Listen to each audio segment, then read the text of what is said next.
Apa amalan Nabi sampai Allah berkenan memudahkan urusannya, nggak usah capek. Apa amalannya? Ternyata salah satunya, bukankah Nabi orang yang paling kuat tahajudnya? Bukankah Nabi orang yang sampai bengkak-bengkak dalam rakaat terutamanya? Nanti saya bahas ketika sampai pada caranya. Dan ayat ini turun, Quran surah 17 ayat 79 sampai 80 ini, bukankah ayat itu diturunkan untuk mengisahkan peristiwa ditolongnya Nabi dalam pengepungan pada saat itu oleh 100 pemuda, pasukan khusus pada saat itu. Kalau dulu itu misal seperti itu 100 orang, pedang terhunus, jangankan manusia, kata sejarawan mengatakan, ini hewan lewat ketahuan. Dan Nabi SAW dikepung di dalam rumah itu. Jadi ini ada rumah, kediaman, di dalamnya ada 3 orang, Rasulullah SAW, Abu Bakar radhiyallahu ta'ala anhu, Ali bin Abi Thalib radhiyallahu ta'ala anhu. Dua-duanya orang terkasih Nabi. Dan tidak boleh memisahkan satu di antara keduanya. Karena dua-duanya dipuji Nabi, punya kemuliaan tingkat tinggi luar biasa. Abu Bakar, apa dibandingkan dengan kita? Hei orang-orang yang seringkali mencela Abu Bakar, apa faedah Anda di hadapan Abu Bakar radhiyallahu ta'ala anhu?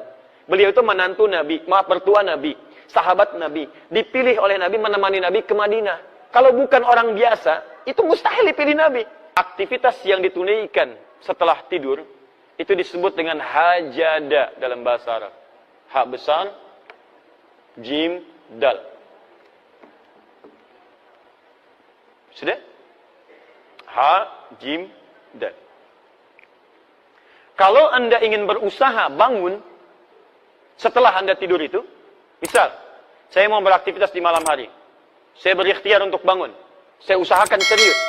Harus bangun, harus bangun. Saya pasang alarm, saya siapkan baik-baik. Maka usaha untuk mewujudkan sesuatu dengan serius tambah tak di awal kata dasarnya. Tak.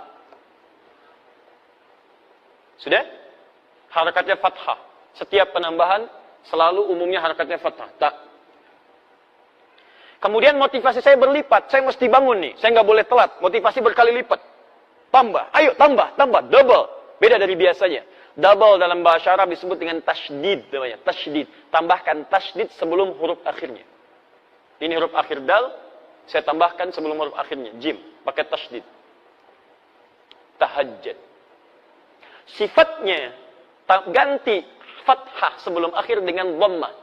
Kalau dhammah apa harakatnya? A atau I? Saya cek dulu. Kalau fathah apa? A. Kalau kasrah? I. Kalau dhammah? Ingat ya, nanti setiap harakat itu penting dalam bahasa Arab. Kalau Bapak Ibu belajar filologi di bahasa Arab, itu setiap harakat ada maknanya. Saya kasih contoh cepat Ibu ya. Kalau Ibu misalnya ingin berbicara kasrah, ini harakat menunjuk pada perempuan umumnya. Tipis, kecil. I. Makanya kalau laki-laki fathah A, anta, perempuan I, anti. Laki-laki jazakallah khair, ka, perempuan I, jazakillah khair. I. Ingat Bu ya, jazaki untuk perempuan. Setiap yang ada I itu perempuan. A, laki-laki. Jangan lagi terjadi setelah saya mengajar selesai, datang sekolangan ibu mengatakan, Ustaz terima kasih, materinya bagus. Jazakillah khair. I. Saya masih pakai peci. Nah ya, nah itu. Jadi kalau paham itu semua, mudah mengaplikasikannya. Bapak pulang malam-malam dari sini, sholat sendirian zikir. Begitu pulang jam 3 malam-malam. Di situ ada misalnya pas di tengah jalan, ada suara gak usah panik, kasroh ya. Udah. Nah, sini. Kalau ingin dirubah jadi sifat dengan kesungguhan, ganti harakatnya jadi dhammah. Tahajud. Tahajud. Dah, lihat sini, lihat. Fokus ya. Salat yang ditunaikan di waktu malam, diawali dengan tidur, aktivitas yang ditunaikan di waktu malam, setelah tidur disebut dengan hajada. Kalau serius direncanakan, tambah ta di depannya, tahajada. Kalau motivasinya berlipat, tambah tasdid di atas huruf sebelum akhirnya, jadi tahajjud. Paham? Baik, fokus. Sifat kesungguhannya disebut dengan tahajud. Pakai tasdid, harakatnya diganti jadi dhammah. Saya kembalikan ke sini. Fokus lihat baik-baik, saya kembalikan. Salatnya siang atau malam? Malam disebut apa tadi? Malamnya sepenuh malam atau sebagian malam?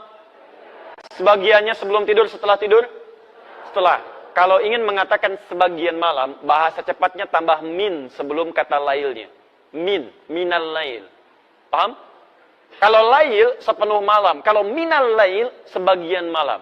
Sekarang buka Quran surah ke-17 ayat 79. Paling kiri sebelah atas. Saya ingin Anda paham dulu ini. Setelah itu kita baca Qurannya. Nanti ada cara berbeda saat kita membaca Quran. Lihat sini. Sudah ditemukan? Paling kiri sebelah atas, Quran surah 17 ayat 79. Saya sarankan dalam setiap kajian, Anda siapkan mushaf ya, supaya kita agak nyambung. Wa minal laili fatahajjad bi. Ada? Lihat, wa minal lail. Wa minal lail. Ada minnya. Masih ingat tadi, kalau min itu sepenuh atau sebagian? Sekarang perhatikan cara mengartikannya. Wa minal lail. Kata Allah, dan dari sebagian malam itu. Saya nggak tuntut Anda mengerjakan sepenuh malam. Kata Allah, nggak usah. Sebagian malam aja. Silahkan kamu istirahat dulu. Tidur dengan nyaman dulu. Lalu, fatahajjad bi. Lalu. Ingat, Allah tidak mengatakan hajat. Fahajat, bukan. Tapi pakai ta. Ta, ketika menggunakan ta, masih ingat tadi? Ta menunjuk pada suatu rencana yang serius. Dengan persiapan yang baik. Dengan usaha yang baik. Alhamdulillah. Perhatikan. Fatahajjad bi. Tahajjad. Maka rencanakanlah, siapkanlah dengan serius untuk bangun di sebagian malam itu. Jadi kalau Anda ingin tunaikan tahajud kata Quran, jangan cuma sekedar bangun. Kalau cuma bangun, jangankan Anda, orang nonton bola pun bangun dia. Coba silakan, yang paling serius. Orang mau nonton bola aja begitu serius. Malam nih, malam, MU ketemu Sevilla nih. Siapin. Jamnya jam berapa? Jam 2:30 waktu Indonesia. Pasang alarm sampai 3 kali, Pak. 3 kali, dari 1:30. 1:30, 1:30, 1:45, jam 2. Alarm pertama, matikan alarm kedua. Alarm kedua, matikan alarm ketiga. Itu untuk nonton bola. Hasilnya 0-0. Ya. Dan saya nggak nonton, nggak ada kerjaan. Ya. Fokus lihat sini, lihat.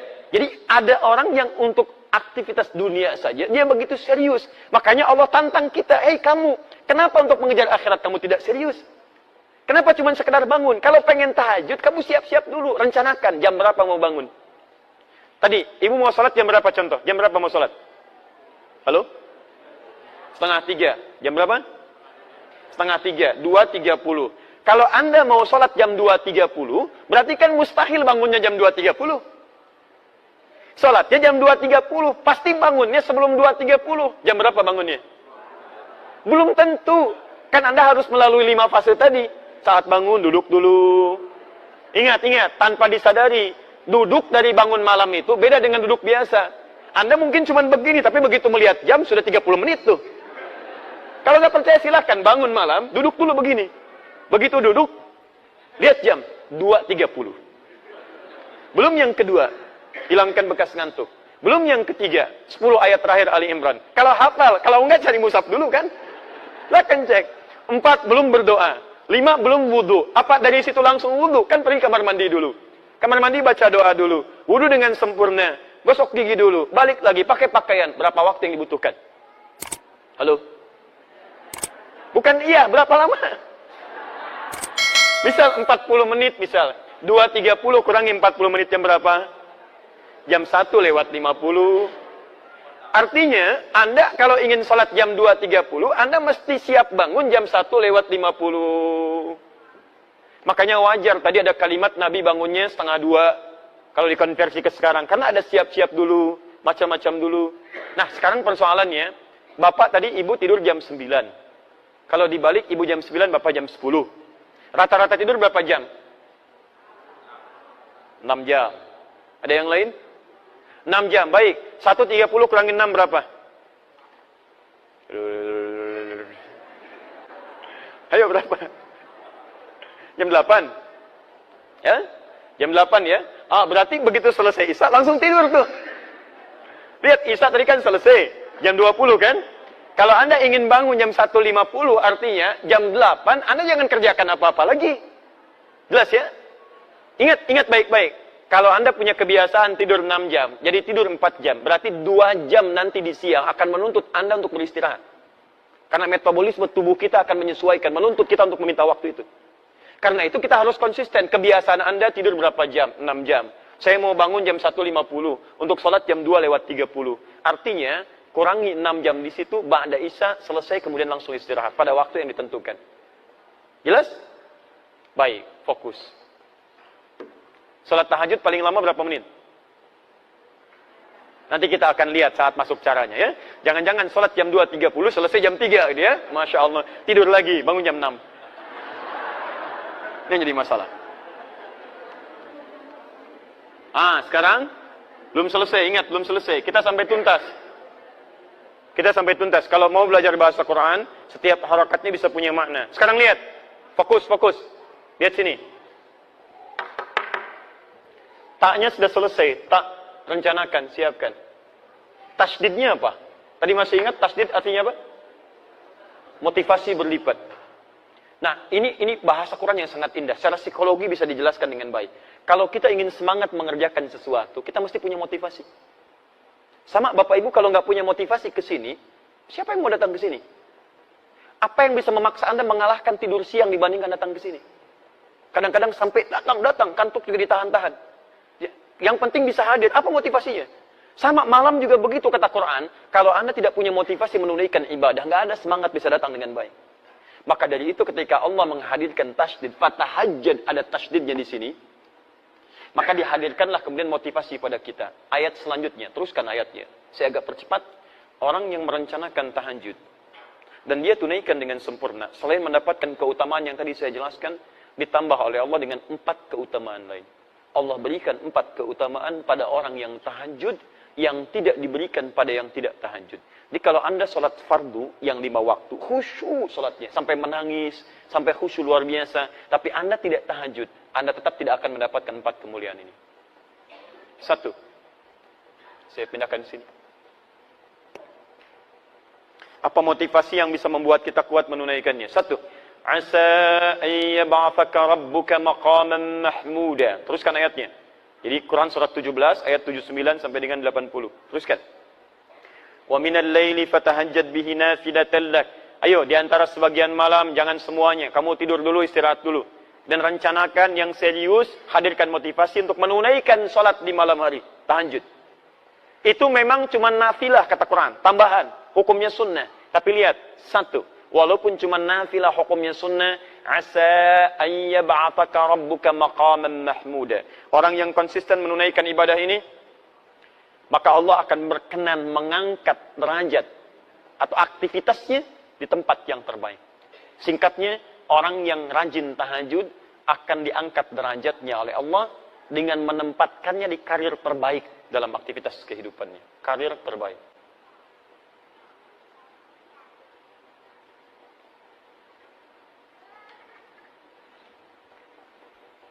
Jadi ada maqam mahmuda, itu berbeda. Kalau maqam, itu sifatnya umum. Ya. Nilai kebaikannya bisa dipandang mulia, tapi juga bisa dipandang dipersoalkan oleh orang lain. Misal, Bapak naik posisi. Misalnya ada promosi jabatan jadi direktur. Naik ya, karirnya naik. Berarti dapat maqam tuh, dapat kedudukan. Apakah kedudukan yang dititipkan oleh Allah pada Anda bisa otomatis membuat orang lain senang? Belum tentu.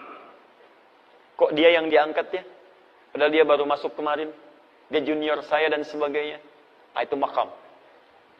Tapi ada yang kedua. Begitu orang ini diangkat, semua mengatakan memang dia yang layak untuk mendapatinya. Dia yang layak. Sulit bagi orang mempersoalkannya. Mau cari celah nggak bisa. Karena semuanya sudah menutup celah-celah keburukannya. Bagus tuh. Itu yang disebut dengan maqam mahmuda. Susah.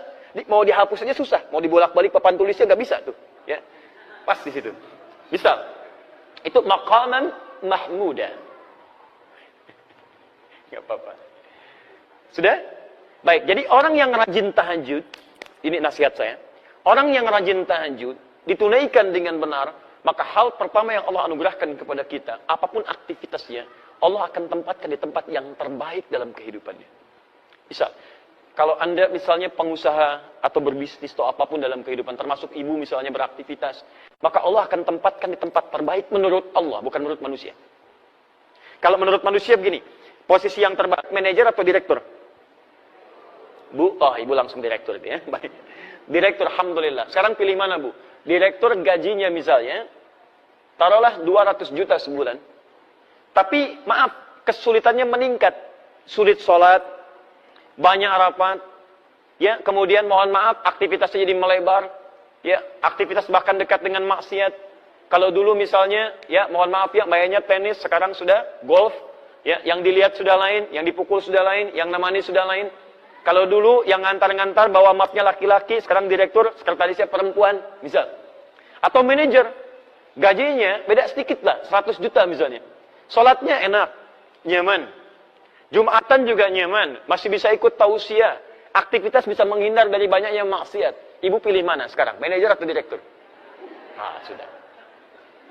Baik, ganti lagi Bu, ganti supaya paham betul. Manajer dengan pegawai biasa. Manajer levelnya gaji 100 juta. Masya Allah, tapi sholat susah, Jumatan susah, pengajian susah. Baik, peluang maksiatnya tinggi, gaulnya itu sudah mulai meningkat. Pegawai biasa, turunkan, gaji cuma 1 juta. Sholatnya enak, nyaman. Jumatan bisa, taklim lancar, maksiat tertinggalkan. Ibu pilih mana? Manajer 100 juta, potensi maksiat tinggi, pegawai biasa 1 juta dekat dengan Allah. Ayo.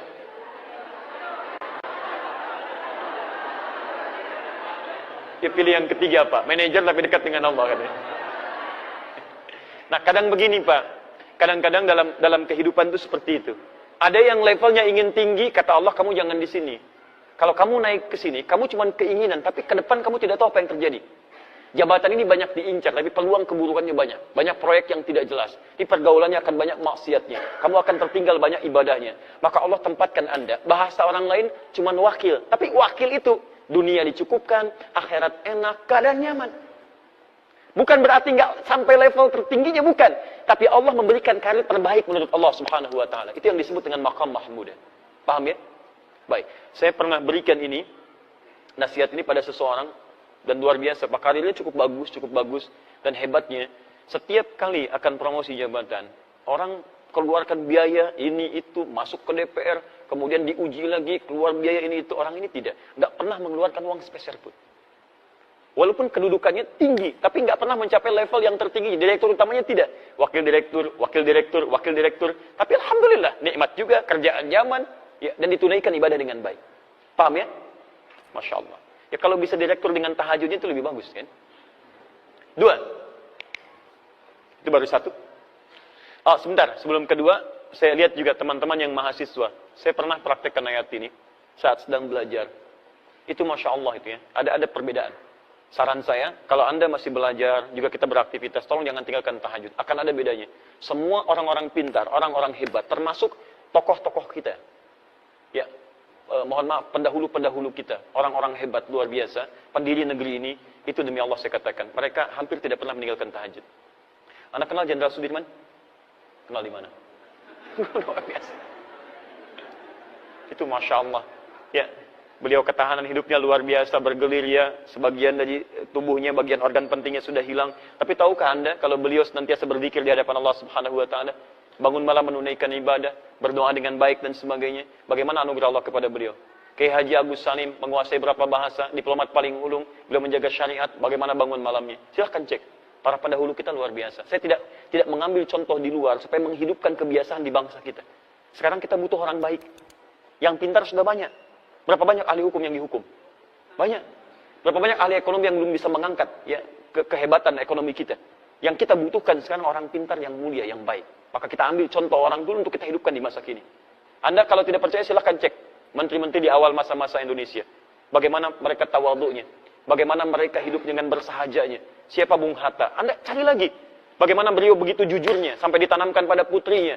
Ketika menerima kertas akan nulis surat, kata bapaknya, ini kertasnya kertas siapa? Kertas dari KBRI saya pinjam. Jangan gunakan fasilitas negara untuk kepentingan pribadi. Anda bisa bayangkan, putrinya mau menulis surat kepada bapaknya, menggunakan kertas untuk kertas negara. Di KBRI dia mau pinjam. Kata bapaknya, jangan gunakan kertas negara untuk kepentingan pribadi. Anda bisa bayangkan. Anda kenal M. Nasir, Perdana Menteri pada saat itu. Bagaimana hidupnya diabdikan untuk bangsa. Levelnya luar biasa. Qurannya, hadisnya, prakteknya sampai dihormati di Timur Tengah. Hanya cukup kalimatnya bisa menggerakkan Timur Tengah pada saat itu. M. Nasir. Tahukah Anda setelah selesai jabatannya cuma sepeda yang ditenteng di tangannya. Dan tidak memiliki rumah pada saat itu. Itulah yang kita butuhkan saat ini. Makanya bangsa kita terangkat mulia. Dan saya punya keinginan kita berubah jadi baik. Ketika kita baik, semua akan terangkat dalam kebaikan. Itu poinnya. 2. Wa qur rabbi adkhilni mudkhala sidqin. Dan katakan Muhammad, Rabbi adkhilni mudkhala sidqin. Ya Allah, mohon bimbing aku mengawali pekerjaan dengan baik. Satu, mendapatkan karir terbaik. Saya terjemahkan pakai terjemah balaghah ya, bukan terjemah biasa. Ya, kalau terjemah biasa mungkin bisa beda kelihatannya. Saya terjemahkan pakai terjemah ilmunya, pakai balaghahnya. Kedua, mendapat bimbingan Allah. Bimbingan Allah. Bapak kerja dibimbing pimpinan, mudah pekerjaan. Siapa yang tidak mudah dibimbing Allah Subhanahu wa taala? Dan lihat bedanya ya. Jadi kalau Allah bimbing seorang hamba, bimbingan itu disebut dengan hudan namanya, hudan. Ada yang sifatnya meningkatkan keimanan, jadi iman semakin kuat. Punya kecenderungan untuk mendekat pada Allah. Contohnya Quran surah ke-18 ayat ke-13 untuk para pemuda. Ada pemuda yang dibimbing Allah meningkat keimanannya, disebut dengan Ashabul Kahf. Innahum fityatun amanu bi rabbihim wa zidnahum huda. Ya, ada pemuda yang keimanannya bertambah karena mendapat petunjuk Allah Subhanahu wa taala. Ada kedua, hudan di situ adalah bimbingan untuk meningkatkan ibadah. Ya, ada perubahan dalam hidup, seakan-akan sekarang ingin rajin ibadah. Dulu cuma salat fardu sendirian, sekarang pengen berjamaah, pengennya di masjid. Dulu jarang baca Al-Quran, sekarang pengen baca Quran, bahkan pengen menghafal, pengen sedekah, pengen puasa sunnah. Itu juga hudan yang kedua. Dalilnya di Al-Baqarah ayat 2 sampai dengan ayat yang ke-5-nya. Dzalikal kitabu la raiba fihi hudan lil. Ketika hudan disebutkan pada muttaqin, apa bentuknya? Peningkatan amal saleh. Alladzina yu'minuna bil ghaib wa yuqimunas shalah wa mimma razaqnahum yunfiqun, dan seterusnya ayat. Ada hudan yang ketiga, ini yang paling dahsyat. Bimbingan Allah dalam semua level kehidupan. Bahkan bimbingannya nempel begini. Perhatikan sini. Ini apa? Ini apa? Mic. Spidolnya di mana? Di atas mic. Sekarang spidolnya di mana? Di atas mic. Dua-duanya di atas. Perbedaannya apa? Menempel dengan tidak. Kalau seperti ini, kita katakan dalam bahasa al-qalam fawqa mikrofon, fawqa mukabbirus shaut. Spidol berada di atas mikrofon. Tapi kalau kita katakan begini, kalimatnya berubah. Al-qalam ala mikrofon. Ala. Spidol berada di atas, nempel dengan mikrofon. Perhatikan, kalau saya taruh di atas begini menggantung, mikrofonnya saya geserkan begini, tetap ininya menggantung kan? Menggantung. Kalau saya terpisah jauh berarti sudah terpisah dari sini kan? Lihat sini. Ini di atas. Saya geser sini, ini masih di atas. Saya geser sini, masih di atas. Tapi kalau saya geser begini, sudah terpisah. Tapi kalau begini, mau digeser kemanapun, ikut dia. Ada orang-orang yang menempel dengan bimbingan Allah Subhanahu wa ta'ala. Nempel. Di kemanapun dia berada, bimbingan Allah menyertai dalam kehidupan. Ala. Bimbingan disebut hudan, pedoman. Yang menempel disebut dengan ala. Quran surah kedua, ayat yang kelima. Paling kiri sebelah bawah. Ulaika ala hudan. Bukan fauqa hudan. Ala hudan min rabbihim. Ada orang-orang yang berikhtiar mengerjakan amalan-amalan sampai melekat padanya bimbingan Allah Subhanahu wa ta'ala. Siapa di antara orang-orang itu? Kalau ingin jalan pintas, dekati Allah lewat tahajud. Asa ayyab'atsaka rabbuka maqaman mahmuda wa qur rabbi adkhilni mudkhala sidqin. Ya Allah, mohon masukkan aku dari tempat awal yang baik. Maksudnya bimbing saya setiap mengerjakan aktivitas. Bukan cuma bekerja, Pak, bukan cuma belajar, bukan cuma di rumah tangga, Bu. Lihat sini. Bukankah kita saat bangun tidur mata mulai melihat?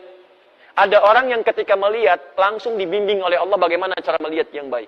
Makanya mata orang yang dibimbing oleh Allah tidak akan pernah melihat yang tidak baik. Begitu melihat yang tidak baik, dia palingkan. Coba Anda saat bangun tidur apa yang dilihat? Hah? Belum tentu, bisa handphone. Lihat, oh ada WA masuk nggak malam ini? Baru bangun sudah handphone yang dilihat. Apakah ketika Anda melihat handphone semua gambar di situ baik-baik? Ada iklannya, ada yang tidak baiknya. Begitu Anda melihat yang tidak diperkenankan oleh Allah, begitu dilihat, Allahu Akbar, astagfirullah, sudah, cari, palingkan. Anda di jalan, berapa banyak gambar-gambar yang terbuka auratnya, gambar yang tidak baik. Kalau mata kita dibimbing oleh Allah, seketika kita palingkan. Dan hebatnya mata ini akan senang pada yang mulia saja. Melihat orang sedang baca Quran, kapan saya bisa membaca seperti itu? Melihat orang ikut ta'lim, ya Allah, saya belum ada kesempatan. Ya Allah, dekatkan saya pada tempat yang mendekatkan saya pada ta'lim. Terus, dan indah. Begitu melihat maksiat, astagfirullah, palingkan. Telinga begitu. Dengar yang baik, dekat. Dengar yang tidak baik, jauhi. Sampai ke ujung kaki. Dan hebatnya Pak, ini, terutama tangan. Mustahil bisa berbuat maksiat. Anda bekerja, pertanyaan saya berapa kali organ tubuh kita berbuat maksiat dalam hidup? Ibu sih judulnya taklim, tapi berapa kali dalam taklim membicarakan orang lain? Saya tidak Ustaz, alhamdulillah, tidak seperti ibu itu tuh, sama. Sama. Berapa kali pelaku taklim saling mencela satu dengan yang lainnya?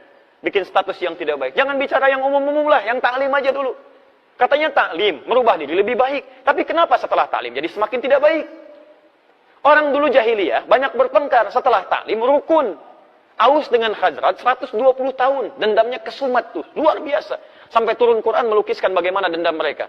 Kalau disediakan materi semuka bumi untuk mengupas itu, menjadikan mereka nyatu kembali, kata Quran gak akan bisa. Saking kesumatnya dendamnya. Turun Quran surah ke-8 ayat ke-63. Lau anfaqta ma fil ardi jami'a ma alafta baina qulubihim. Kalau engkau infakkan semua yang kau miliki di bumi, gak akan bisa nyatukan mereka. Tapi apa yang terjadi? Allah yang menyatukan mereka dengan risalah Al-Quran. Diajarkan oleh Nabi, dipersatukan lewat sunnah Nabi. Quran, sunnah yang musuhan 120 tahun bisa selesai pada saat itu. Anda baru ikut ngaji Quran, sunnah 12 menit langsung mencela orang lain. Kenapa? Apa yang salah gitu? Coba cek lagi teman-teman sekalian. Dikembalikan. Quran itu membuat kita lembut. Kalau memang buruk, wajar untuk dicela. Keburukan wajar dicela. Tapi celaan itu menghadirkan kebaikan dalam kehidupan. Bukan penjauhan. Assalamualaikum. Besok aja ya. Besok aja. Kok nggak dijawab? Beda manhaj. Ya, tapi kita tidak perlu mencela orang lain. Artinya ada evaluasi untuk kita semua. Antum jangan mencela juga. Kalau mencela apa bedanya? Apa bedanya? Di celaan jangan dibahas dengan celaan. Ada celaan kita doakan dengan baik. Kita ajak dalam kebaikan, ajak dengan kelembutan. Dan jangan paksa orang. Tugas kita hanya mengingatkan, bukan memaksa. Nabi saja turun ayat, fadzakir innama anta mudzakir. Muhammad ingatkan, tugas kamu mengingatkan. Lasta alaihim bimusaitir, bukan paksa orang. Jadi kalau kita bukan Nabi paksa orang, artinya ada yang salah dalam kehidupan kita. Paham ya? Halo, kenapa jadi muram begini? Tiga. Saya sederhana. Kalau ada yang kurang baik dari saya, tinggalkan. Ada yang baik, silahkan ambil. Dan saya pun tidak paksa. Kalau ada bermanfaat, silahkan. Tidak baik, tinggalkan. Cari guru yang lain yang lebih baik mengajarkan, insya Allah. Sehingga hati kita tenang. Jangan sampai belajar, tapi hati nggak tenang. Ya. 3. Wa akhrijni mukhrajas sidqin. Diberikan solusi terbaik saat ada persoalan. Solusi terbaik. Masya Allah. Luar biasa. Tidak ada orang yang tidak punya masalah dalam kehidupan. Semuanya punya masalah. Tapi ada orang-orang yang sebelum mendapatkan masalahnya, sudah diringankan masalahnya oleh Allah Subhanahu wa Ta'ala. Bukan nggak punya masalah, masalahnya sama. Coba lihat, saya tadi barusan mau ke sini Pak Bu. Macet Pak Bu. Kita lewat tol tadi, macet. Luar biasa. Dan bukan cuma saya mengalami kemacetan, banyak orang macet juga. Tapi apakah semua orang yang mengalami kemacetan punya sikap yang sama menyikapi kemacetan? Tidak. Ada yang saling klakson. Ada yang mau senggolan, ada yang saling berselisih dengan kata-kata, ada yang saling macam-macam. Tapi tidak sedikit juga yang santai aja, mau ngapain? Mengeluh juga tidak menyelesaikan persoalan. Apakah dengan klakson macet selesai? Hah? Apakah dengan bikin status macet selesai? Ceklik, macet. Tetap aja macet. Silahkan cek. Ada orang-orang yang hatinya justru diberikan ketenangan oleh Allah. Dikasih macet, alhamdulillah ya Rabb, macet, alhamdulillah. Luar biasa. Quran bisa dihafalkan. Begitu sampai ke tujuan 30 ayat. Bayangkan. Kalau manhaj diterapkan itu 10 ayat akhir Ali Imran. Selesai itu. Ini sudah 1 tahun belum selesai-selesai. Apa butuh kemacetan tiap hari? Jelas ya? Jadi enak. Jangan dikira level ustaz gak punya masalah. Banyak masalahnya. Kadang-kadang jangankan masalah pribadi. Masalah jamaah. Ya dipersoalkan juga. Silahkan cek. Bukankah kalau anda banyak pertanyaan masalah diserahkan pada ustaz? Bukan nggak punya masalah, tapi ada orang-orang tertentu ketika anda dekati Allah dengan sesuatu, Allah ringankan persoalannya. Itu janji Allah. Janji Allah. Lihat, contoh, kita ambil dalilnya. Quran surah ke-65, di akhir ayat kedua, di awal ayat ketiga. Kita hafal ayatnya. Wa may yattaqillaha yaj'al lahu makhraja wa yarzuqhu min haitsu la yahtasib. Wa may yattaqillaha, siapa yang bisa meningkatkan takwanya kepada Allah? Tingkatkan. Fi'il mudhari itu progresif naik. Tingkatkan. Yaj'al lahu makhraja.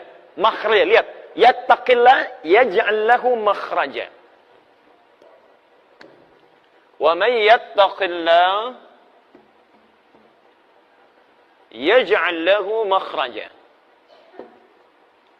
Makhraja. Ini yang kita jadikan nasab.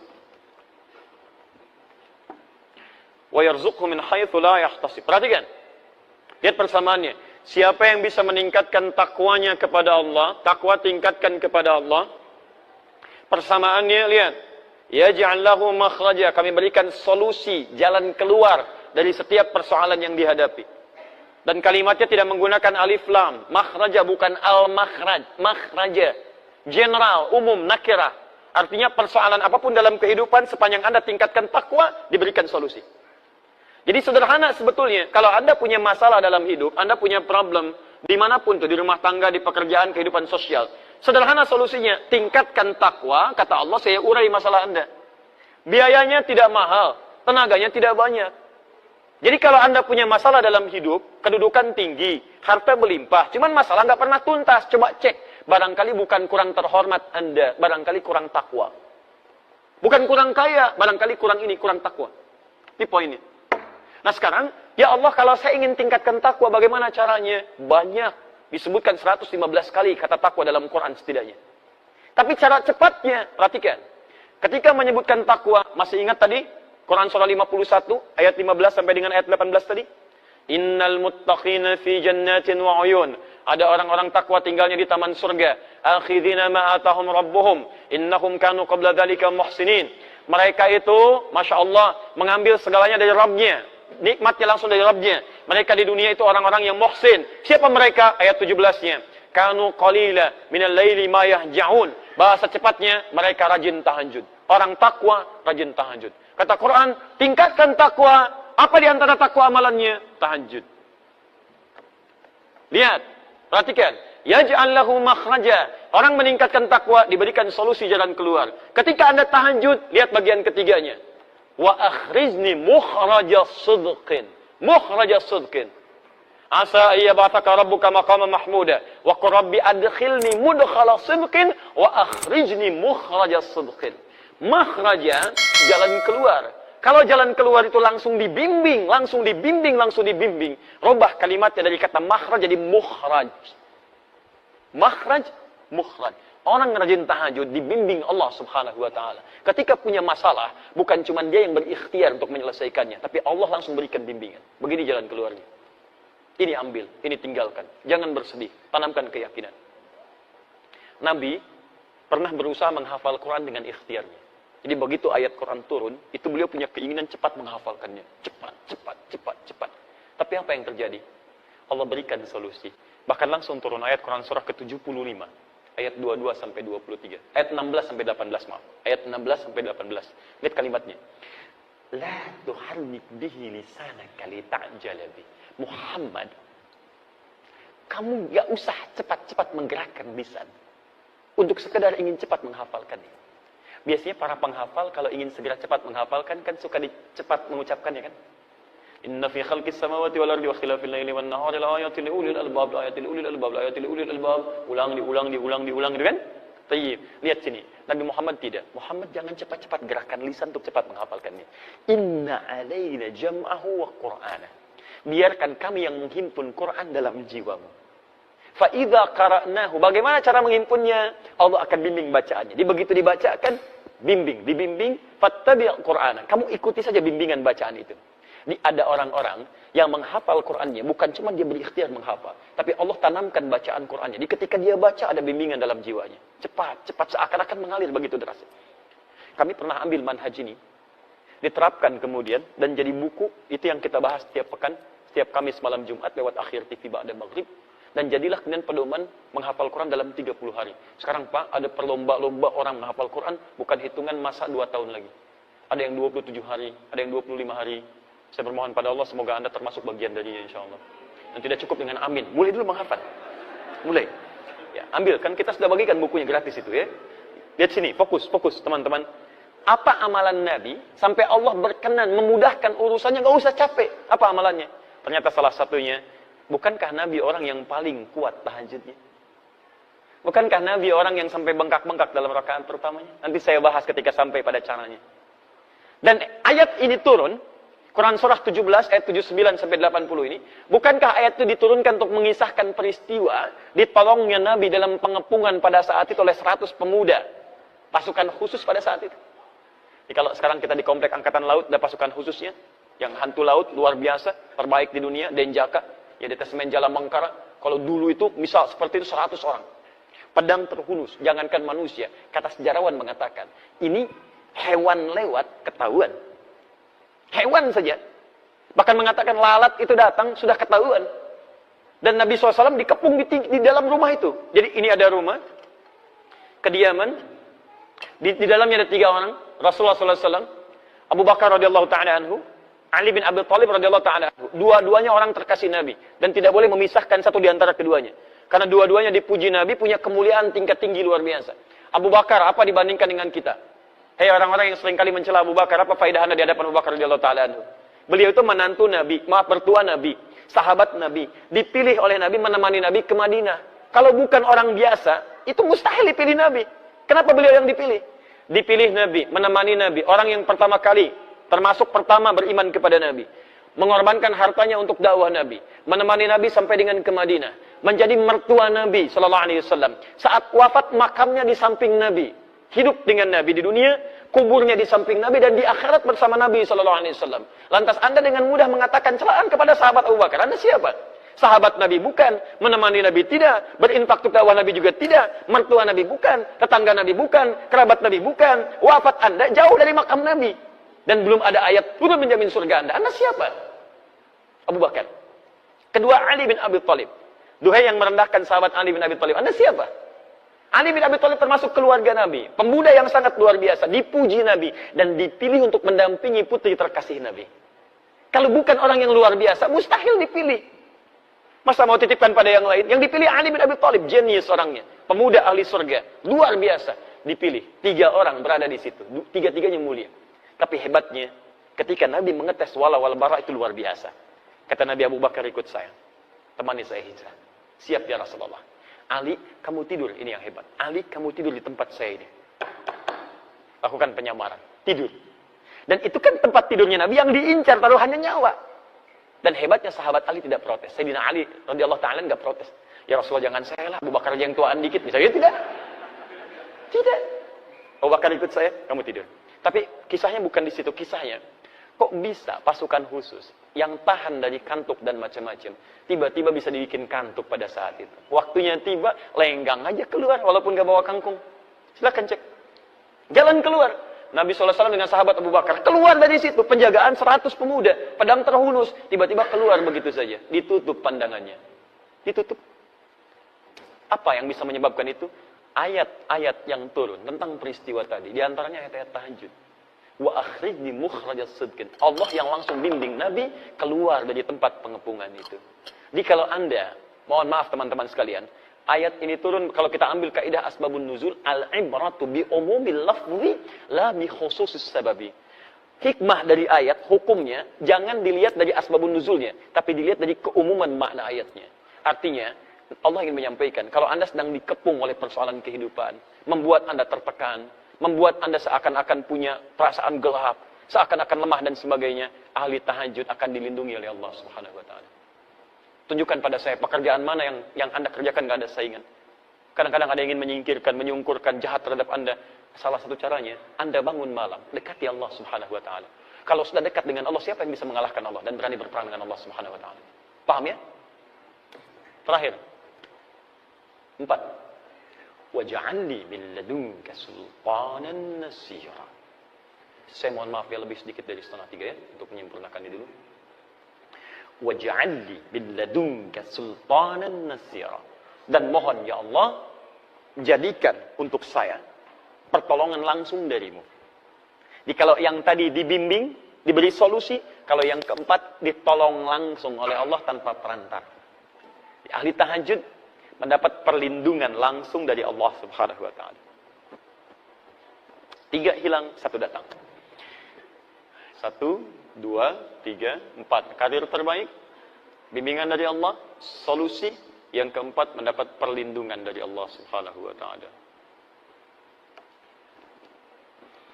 Masya Allah. Kalau sudah seperti itu, apalagi yang disoalkan? Maka Anda semua akan mengatakan, kalau nggak percaya, lakukan dulu. Maka ketika Anda sudah mendapatkannya, Anda akan mengatakan, وَقُلْ جَاءَ الْحَقُّ وَزَهَقَ الْبَاطِلِ إِنَّ الْبَاطِلَ كَانَ زَهُوقًا. Benar memang yang datang dari Al-Haq, sungguh benar dari Allah Subhanahu wa taala. Kebatilan akan hilang. Kebatilan dari perasaan saya, kebatilan dari pikiran saya, kebatilan dari tindakan saya, dan kebatilan yang datang dari banyak orang hilang semua dengan kedekatan kita bersama Allah Subhanahu wa taala. Jelas? Dulu ada slogan, bersama kita bisa. Ali tahajud beda, bersama Allah kita bisa. Paham ya? Jangan dipotong video saya, mohon teman-teman di media sosial dan sebagainya. Ini khusus bahasan tahajud, bukan yang lain. Sudah? Jelas di sini?